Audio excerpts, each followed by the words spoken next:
Boa noite, meus aterrorizados. Aqui é Angel Black trazendo mais um vídeo para vocês. Antes de começarmos, quero pedir para você que não é inscrito que se inscreva no canal. Deixa aquele like para fortalecer e compartilha com seus amigos e também em todas as suas redes sociais. Agora, se você não gostar, compartilhe com os seus inimigos e se vingue deles. Também não se esqueçam de ativar as notificações do canal tocando o sininho das notificações. Só assim você receberá em primeira mão o conteúdo do canal assim que o mesmo chegar no YouTube. E se você puder e quiser ajudar o canal, estará disponíveis aí as ferramentas que o YouTube deixou para você. Super chat, super stickers e o valeu demais. E se você quiser também, pode estar ajudando pelo Pix do canal. A chave é luçonjavermelha@gmail.com. Tudo que você vier a fazer pelo canal, eu agradeço de coração. Qualquer ajuda é bem-vindo, visto que os tempos estão difíceis e trabalhar na plataforma também. Agora, vamos de compilado reviver um relato que eu vou te contar, hein? Pois recordar é viver. Então, pegue sua pipoca, seu refrigerante, se acomode, relaxe, feche os olhos e vamos viajar nesse relato. O mistério das gêmeas e o lobisomem trevoso de olhos vermelhos. Me chamo Ive. Eu era uma garota normal e levava uma vida muito feliz e tranquila, morando em uma pequena casa na beira de um lindo lago em um sítio no sul do país. Meus pais eram ótimos pais, tanto para mim quanto para minha irmã gêmea, Isis. Deixei para citar a minha querida e doce Isis por último, pois ela é parte essencial dos fatos aqui mencionados. Digo isso com lágrimas nos olhos. Vocês entenderão o porquê logo mais adiante no relato. Em 1985, eu e Isis estávamos com 10 anos e brincávamos no lago quando o papai chamou, a gente para ir para dentro de casa, porque ele queria falar com nós duas. Corremos até ele. Nós estávamos molhadas, sujas, com os cabelos todos desgrenhados e com os pés no chão. Papai nos olhou com aqueles lindos olhos azuis claros, como o céu de um dia límpido de verão, e riu. Riu de nós, afagando nossos cabelos até duro de barro do lago. Ai, ele disse que nós duas estávamos parecendo dois moleques arteiros. Aí nós duas também desatamos a rir. Em meio a brincadeiras e risos, meu pai nos disse que ele ia para a cidade fazer compras para casa. E ele estava muito feliz, pois tinha conseguido um bom dinheiro com a venda da produção de vinhos e também de sucos de uva e até mesmo de uvas in natura, que aquele ano a safra tinha sido muito boa. E perguntou, à minha mãe e para nós duas se a gente queria algo diferente. Ele traria qualquer coisa que pedíssemos. Mamãe pediu um vestido novo e sapatos combinando. Mamãe adorava seda e ficou decidido que o papai traria um vestido de seda para ela. Eu e Isis pedimos uma bola para a gente brincar juntas no pasto. Papai riu e disse que além de trazer a nossa bola, Ele também traria chocolates e vestidos para nós duas também, igual os da mamãe. E rindo, disse que apesar de parecermos dois moleques arteiros, nós éramos suas princesas e tinham que se vestir pelo menos de vez em quando como umas, né? Assim papai se despediu sorrindo, montando em seu cavalo. Nós duas fomos correndo do lado do cavalo até a porteira. Abrimos a mesma para que o papai passasse. E ele, antes de sair a galope, gritou: "Amo vocês, princesas!" Eu e Isis ficamos empoleirada na porteira, olhando o papai, até que ele virou apenas um pontinho lá longe na estrada. Depois voltamos correndo para casa, pulando, brincando. Mal sabíamos que aquela seria a última vez que veríamos nosso pai.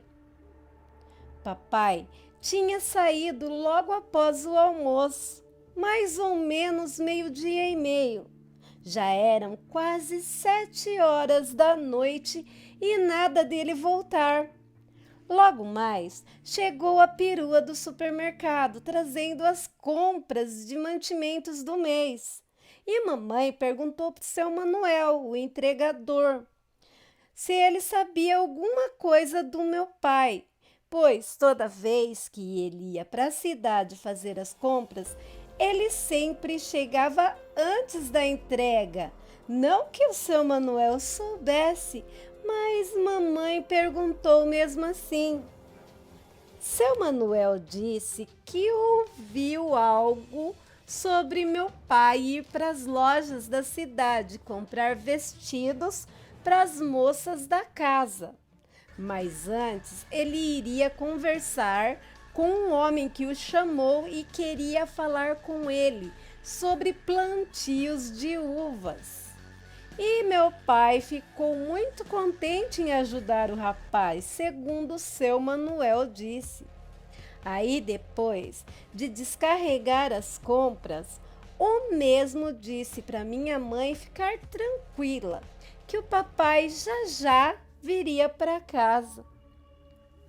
O tempo continuou passando. Minutos viravam horas e nada do meu pai chegar. Minha mãe, então, disse para a gente ir tomar banho para jantar.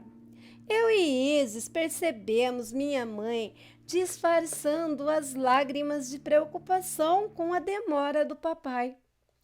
Depois que jantamos, acabamos dormindo na cama da mãe, na esperança do pai, quando chegasse, nos acordasse, né? Aí nós conseguiríamos vê-lo. Os primeiros raios de sol já despontavam no horizonte. Acordei com Isis me chamando, me chacoalhando. Ive, acorda! Ive, acorda, Ive! Acordei meio contrariada e ela insistia em me mostrar algo pela janela do quarto dos meus pais. Tá, fui lá e olhei pela janela. Quando olhei, vi que tinha um carro de polícia na entrada do terreiro da casa e 2 policiais homens e uma policial mulher. Eles falavam com a nossa mãe. Não dava para ouvir sobre o que eles falavam, mas ouvimos a mamãe gritar muito alto: "Não, Deus, não!" E caiu de joelhos com o rosto no chão. Quando vimos o desespero de nossa mãe, saímos correndo, atropeladas, para ver o que tinha acontecido com ela. E quando chegamos perto, a mamãe apenas nos abraçou forte, chorando copiosamente, e continuava a dizer apenas essas palavras: "Não, não pode ser, não, não." A policial, a mulher, nos tirou dos braços de nossa mãe com muita dificuldade, porque mamãe não queria nos largar, e nos levou para dentro de casa, enquanto os outros policiais levavam minha mãe para algum lugar. Aí, com muito cuidado, ela nos explicou que nosso pai não mais voltaria para casa, pois ele tinha ido morar no céu. Olhei para Isis e não precisei dizer nenhuma palavra. Ela me compreendeu e me abraçou. Choramos muito. Aquela policial fez nosso café da manhã e fez de tudo mesmo, para tentar amenizar a nossa dor. Mas era em vão.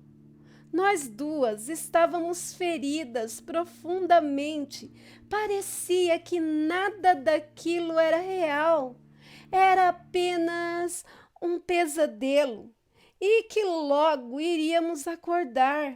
Era só uma questão de tempo. Nós iríamos acordar. Mas logo viria a confirmação. Antes mesmo das 2 da tarde, chegou em nossa casa um carro bem grande e preto, escoltado por uma viatura da polícia. De dentro do carro preto, tiraram um caixão de madeira totalmente lacrado. E minha mãe chorando, abraçada com o caixão. Não demorou muito, começaram a chegar todos os nossos parentes e logo a casa toda estava amarrotada de gente. Não só os parentes, mas muita gente estranha, pessoas que nunca tínhamos visto. E como nem todo mundo tem o dom da descrição, eu e minha irmã ouvimos pessoas comentando que algum bicho do mato muito grande, algum animal selvagem tinha dilacerado o corpo do meu pai, a tal ponto dele ter que ser velado em um caixão lacrado. Imaginem, 2 meninas de 10 anos, além de perder o pai, ver o desespero da mãe e ainda ficar ouvindo que meu pai tinha sido totalmente destroçado por um animal. Realmente não foi nada fácil aquele dia. Já faziam uns 3 meses que nós tínhamos perdido nosso pai. Minha mãe estava tão deprimida que só sabia chorar e tomar calmantes.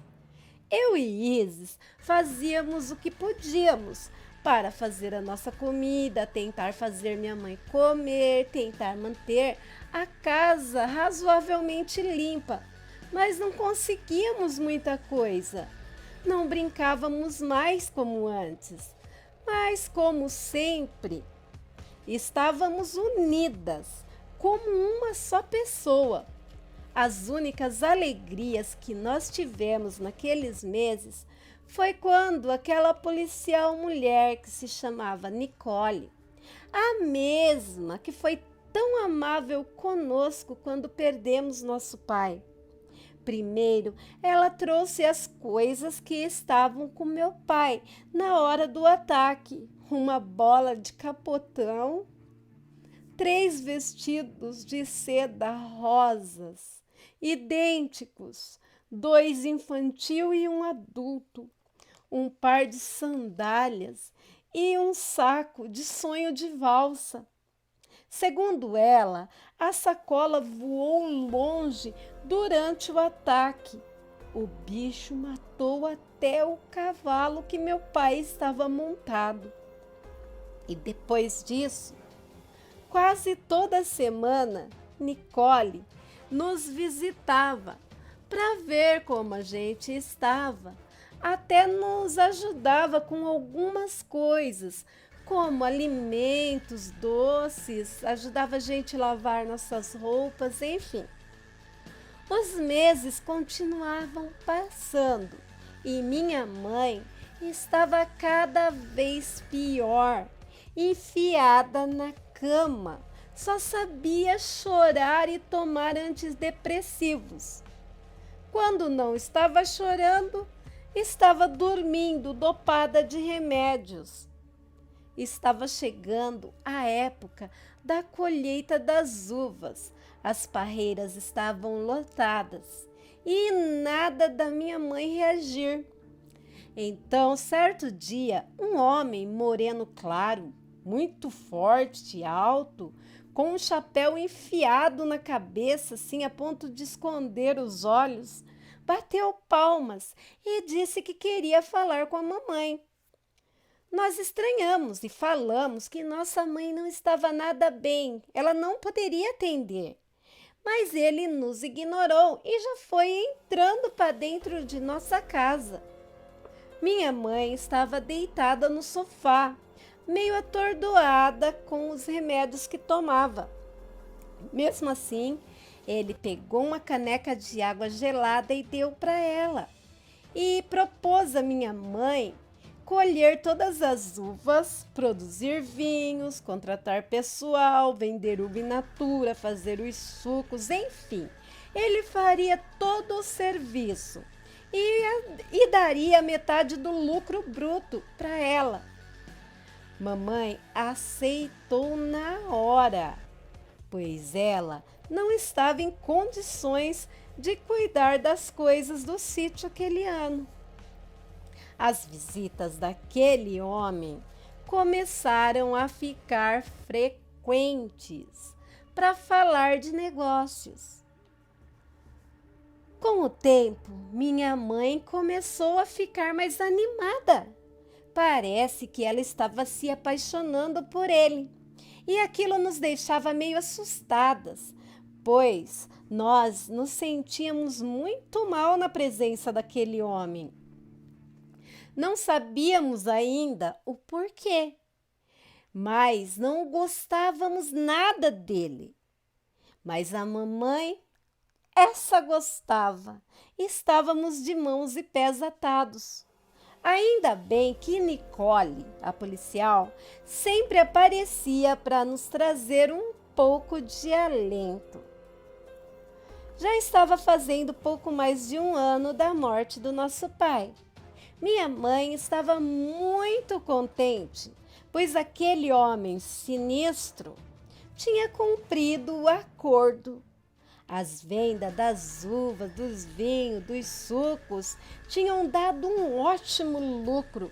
E ao invés de serem apenas sócios, a Genor decidiu que era a hora, A Genor era o nome daquele odioso, Então, ele, achando que já era a hora, propôs tornar-se também marido da minha mãe.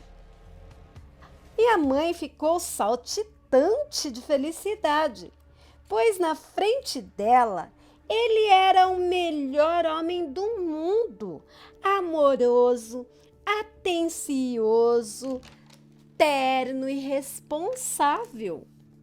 Dava para ver que ele estava muito apaixonado, para não dizer enlouquecido por minha mãe.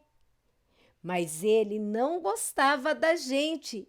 Dava para sentir, para ver, pelo jeito que ele nos olhava quando minha mãe não estava perto.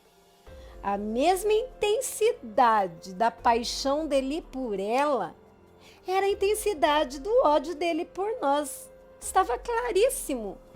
E isso me dava muito medo.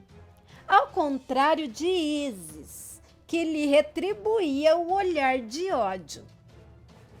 No mês seguinte, a Genor já tinha se mudado para nossa casa e marcado o casamento com a minha mãe para 6 meses para frente.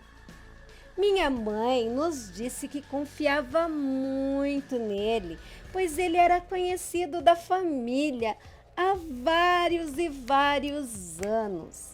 Ele também tinha confessado a ela que na adolescência tinha sido muito apaixonado por ela, só que não tinha coragem de dizer.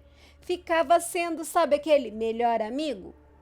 Mas quando ela se apaixonou e se casou com o meu pai, ele foi embora para bem longe. E segundo ele, quando ele soube o que aconteceu com meu pai, deduziu que minha mãe estava sofrendo.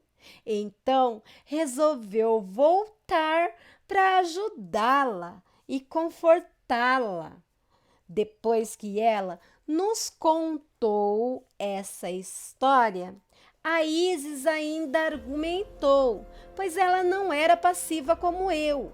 Ela falou para a mamãe que a Agenor parecia não gostar da gente, mas minha mãe disse que era coisa da nossa cabeça, que nós não queríamos aceitá-lo por ter saudades do papai.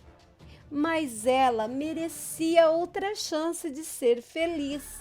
E se nós gostássemos mesmo dela de verdade e quiséssemos vê-la feliz, teríamos que aceitar a Agenor como novo chefe da família. Conforme os meses foram passando, a Agenor começou a mostrar seu ciúme doentio, ou seja, a sua verdadeira face e seu lado agressivo. Em uma dessas crises de ciúmes, ele queimou todas as roupas do meu pai e saiu de casa, espraguejando todas nós. E mamãe apenas chorou. Naquele dia, vimos marcas roxas nos braços dela e um pequeno corte no seu lábio superior que também estava muito inchado. Pedimos para ela mandar ele embora de casa, mas a mamãe apenas nos disse que ele era um bom homem, que só estava com ciúmes e que aquilo era normal, pois ele a amava demais e não conseguia se controlar. O dia passou rápido e logo escureceu. Era época de lua nova, isso eu me lembro. A noite estava muito escura, um verdadeiro breu, e nada do Agenor aparecer. Mamãe estava chorando, mas eu e Isis estávamos muito felizes, achando que ele tinha ido embora para sempre, né? Que não ia voltar mais. Já se passava das 10 da noite e a mamãe lá, preocupada com aquele traste, sentada na varanda, olhando na escuridão da estrada, na esperança daquele ogro voltar.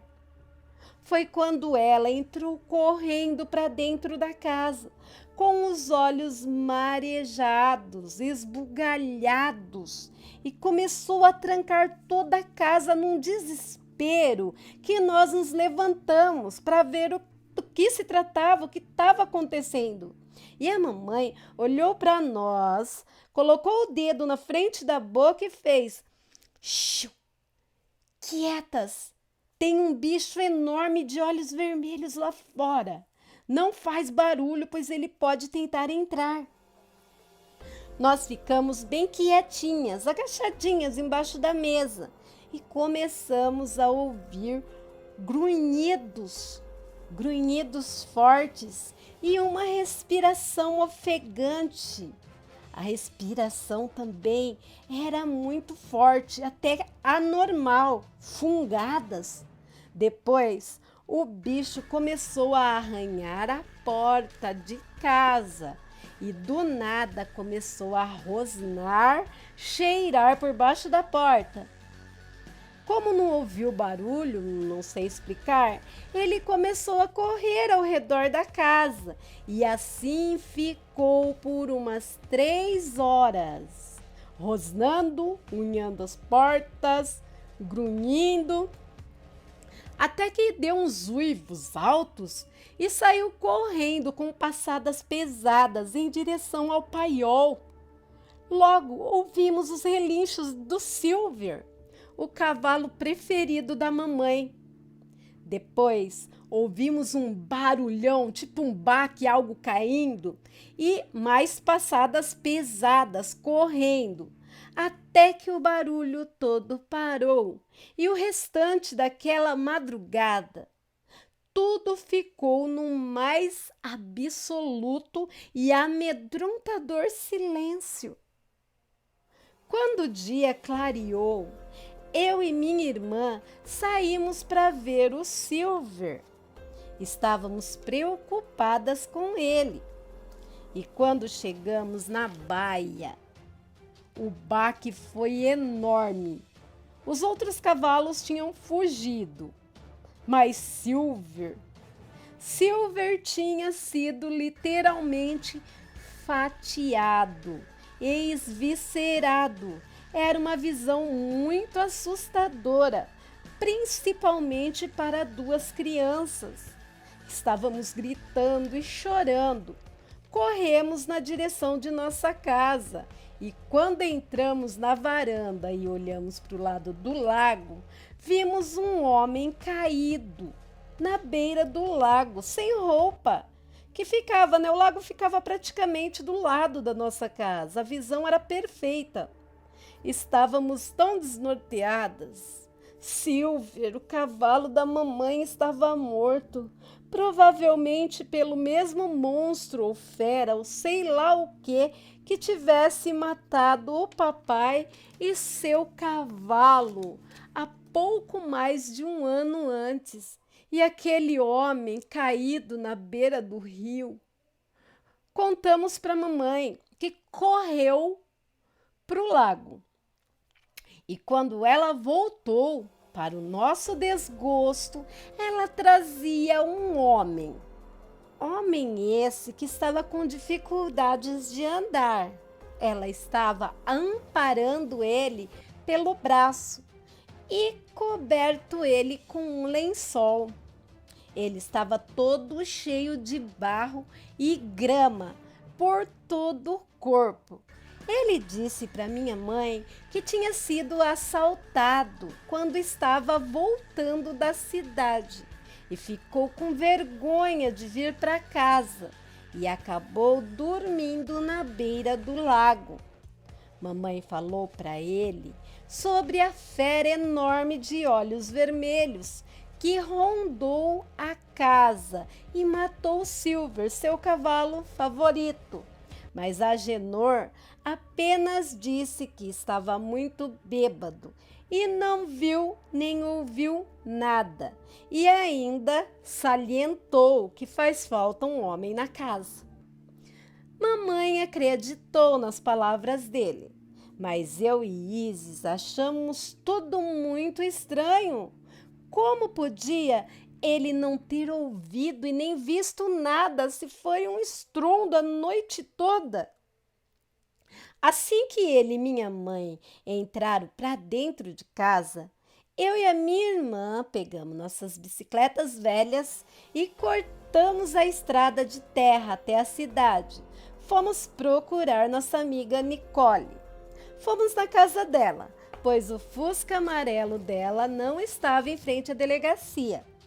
Chegando lá, contamos tudo para Nicole, que nos aconselhou voltarmos para casa e não provocar o Agenor, que ela ia ver o que ela poderia fazer para nos ajudar.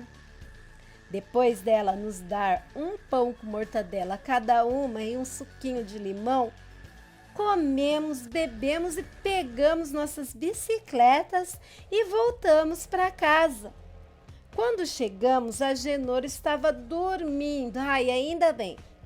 E a mamãe estava lidando com um porquinho de tamanho médio. Nós ajudamos ela e nem vimos o dia terminar. Já se passava das 7 horas da noite. Minha mãe estava fritando em um tacho enorme no fogão de lenha toucinho para fazer torresmo, que nós adorávamos.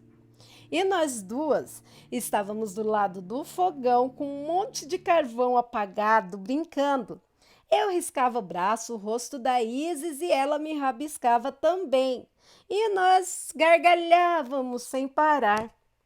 A mamãe, sorrindo, nos disse que nós duas parecíamos dois moleques e fazia tempo que ela não nos via tão felizes, mas sujas e bagunceiras. Daquele jeito, nem parecíamos as princesas dela, e sim dois moleques arteiros.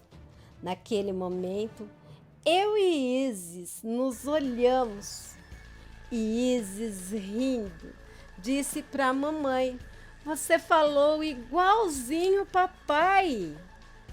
Vimos uma lágrima discreta cair dos olhos da minha mãe.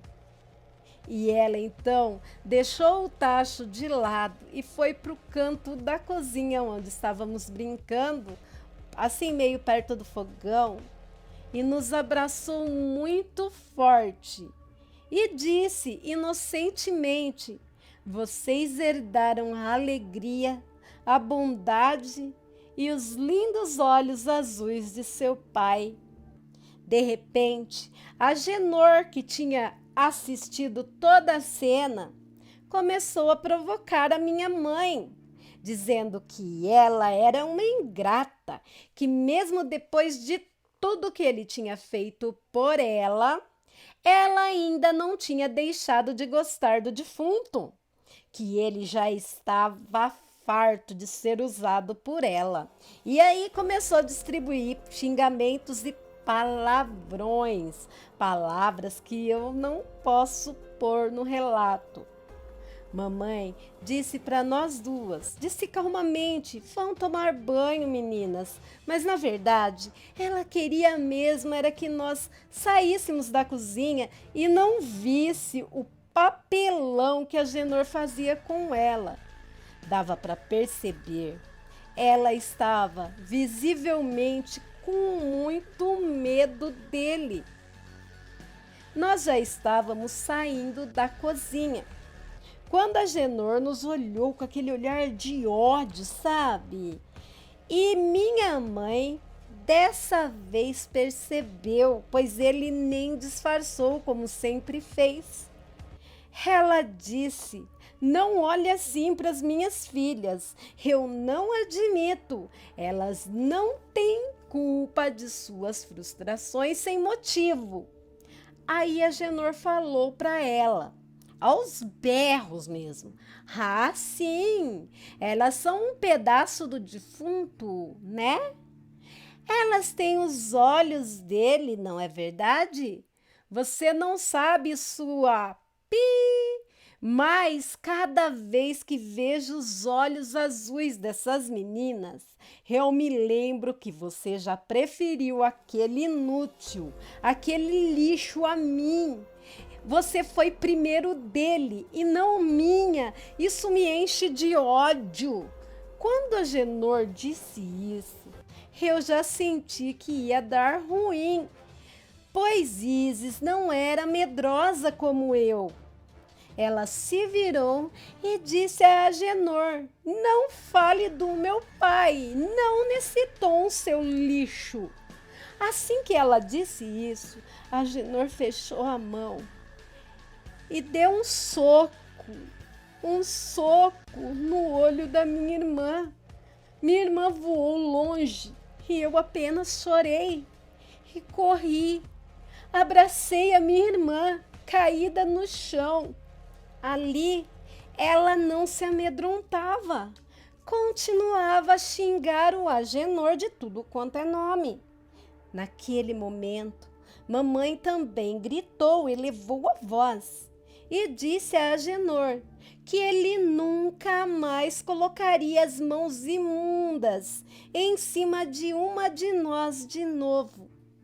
Ele a encarou com desdém.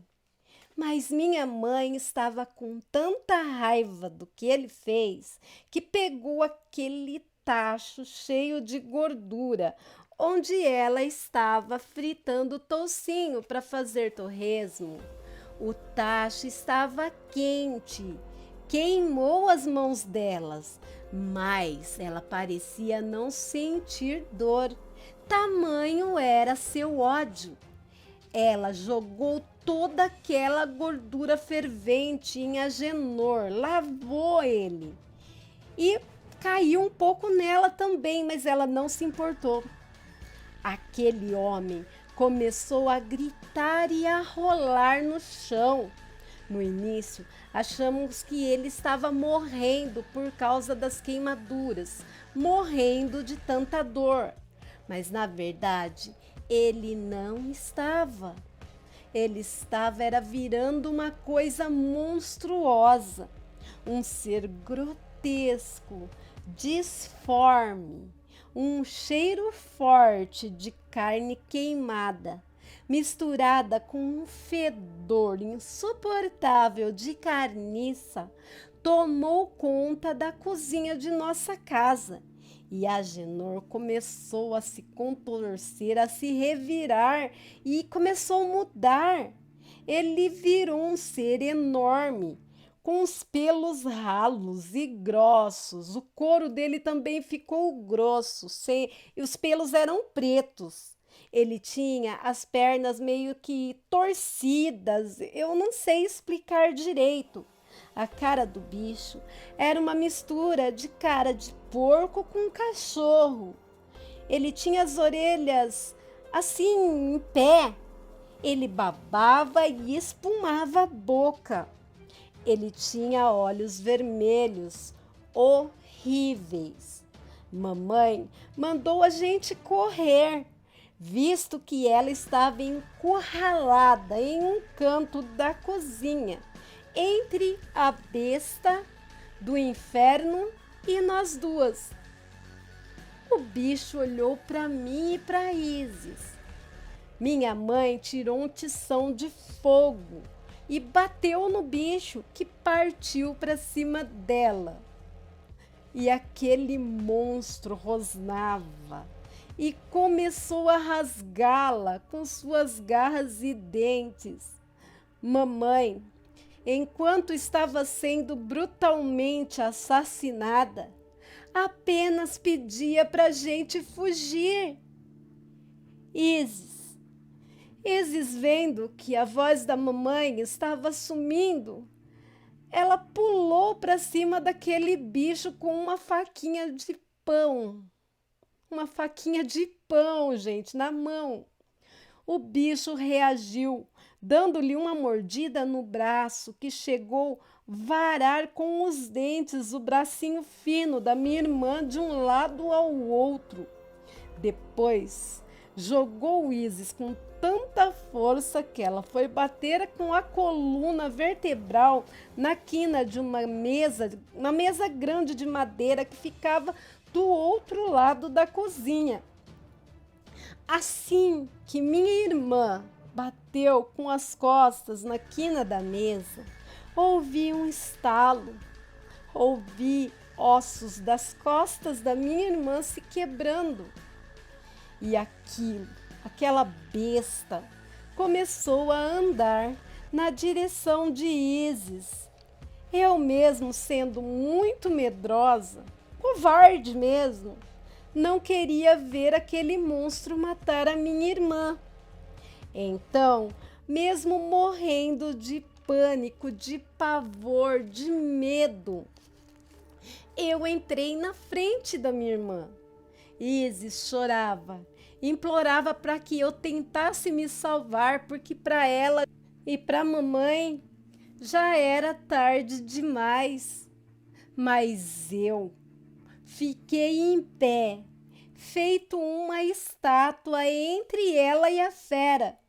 Eu segurava um espeto de ferro nas mãos e o bicho rosnava e vinha babando bem devagar em minha direção. Parecia até que ele estava se deliciando com toda aquela carnificina feita por ele. Segurei o espeto com as duas mãos, com toda a minha força. Eu tinha que proteger a minha irmã. Ela sempre fez isso por mim. Então, eu ia protegê-la mesmo que isso custasse a minha vida. Foi quando ouvi 3 estouros iguais rojão e o bicho caiu em cima de mim. E o espeto que eu segurava entrou e atravessou aquele monstro. Aquilo começou a estribuchar em cima de mim. E eu não conseguia sair debaixo dele, ele era muito pesado e estava se debatendo. Até que 2 pessoas tiraram aquele bicho feio, horroroso de cima de mim. Era Nicole e o marido dela, que também era policial. Assim que ela me tirou debaixo daquele bicho, ele continuou se contorcendo. Nicole tinha dado 3 tiros nele, além do espeto que tinha atravessado ele, né? E aquilo não parava de estribuchar, parecia que não morria. Aos poucos, aquilo começou a ficar um pouco com uma característica mais humana, mas não totalmente. E com as últimas forças que ele tinha, ele ainda ergueu a cabeça e olhou para mim. E olhando para mim, ele disse que se ao invés de ter matado só meu pai, ele tivesse também matado eu e minha irmã, minha mãe esqueceria o defunto e amaria ele. Depois ele tentou falar mais alguma coisa que não entendemos, pois ele acabou engasgado com o próprio sangue. Depois da morte do meu pai, aquele foi o pior dia da minha vida, ou seja, a pior noite, pois perdi minha mãe, descobri o assassino do meu pai e perdi parcialmente minha irmã Isis. E para completar, Nicole contou que assim que eu e minha irmã saímos da casa dela, o marido dela foi investigar e descobriu que aquele homem que morava com a minha mãe tinha uma família na cidade vizinha. Família essa que apareceu toda despedaçada pouco antes da morte do meu pai. Depois de passar meses no hospital e ter várias paradas cardíacas, minha irmã finalmente venceu a morte, mas ficou em cima de uma cadeira de rodas, pois o estrago na coluna dela foi irreversível e com severos problemas psicológicos, tais como depressão, bipolaridade, crises de pânico, amnésia parcial, entre outras. Nicole e seu marido nos adotaram legalmente e mudaram para o nosso sítio e acabaram de nos criar com muita paciência, amor e carinho. Isso não nos faltou. Depois que eu e Isis fizemos 15 anos, em todas as luas novas, Isis começou a enlouquecer. Ela começava a uivar, grunhir e a babar. Alguns pelos grossos cresciam por todo o corpo dela, mas assim, um aqui, outro lá, não igual o monstro que mordeu ela. Os dentes dela cresciam parcialmente e as unhas também. Ela ficava muito agressiva e até se levantava e caminhava para tentar nos atacar, o que nos obrigava a acorrentá-la. Não tem como explicar clinicamente como ela conseguia levantar, pois a coluna dela estava sem remédio, não tinha conserto. Mas era só o período da lua nova passar e ela voltava ao normal. As pernas dela voltavam a ficar inúteis. Já estamos agora no ano de 2021.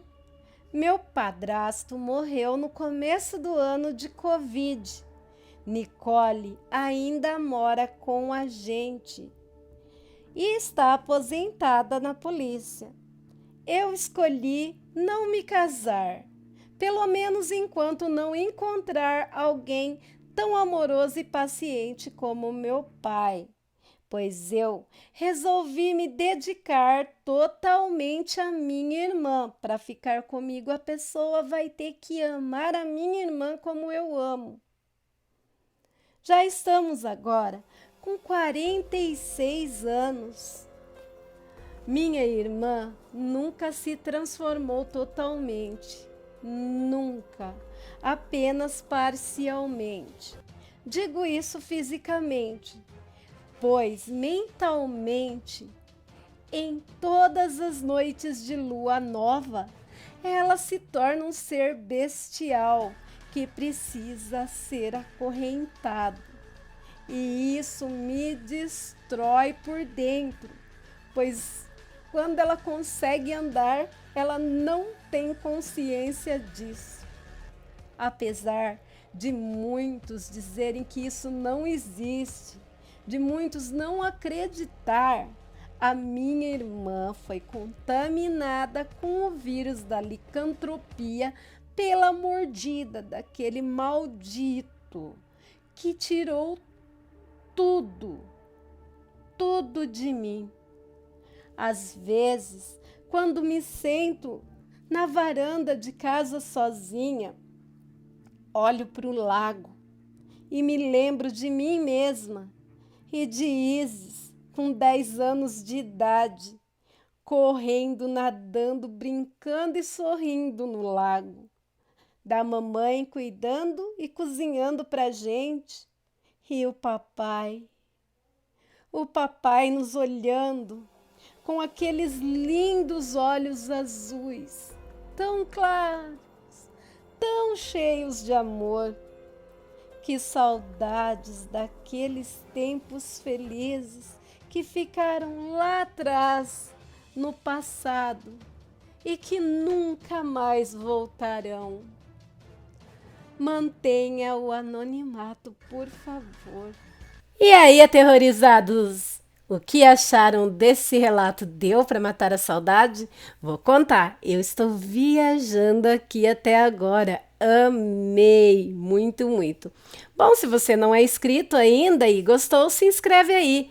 Deixe o seu gostei, isso eu peço para todos vocês. E compartilhe esse vídeo com o máximo de pessoas que vocês conseguirem. Assim a nossa família ficará cada vez maior.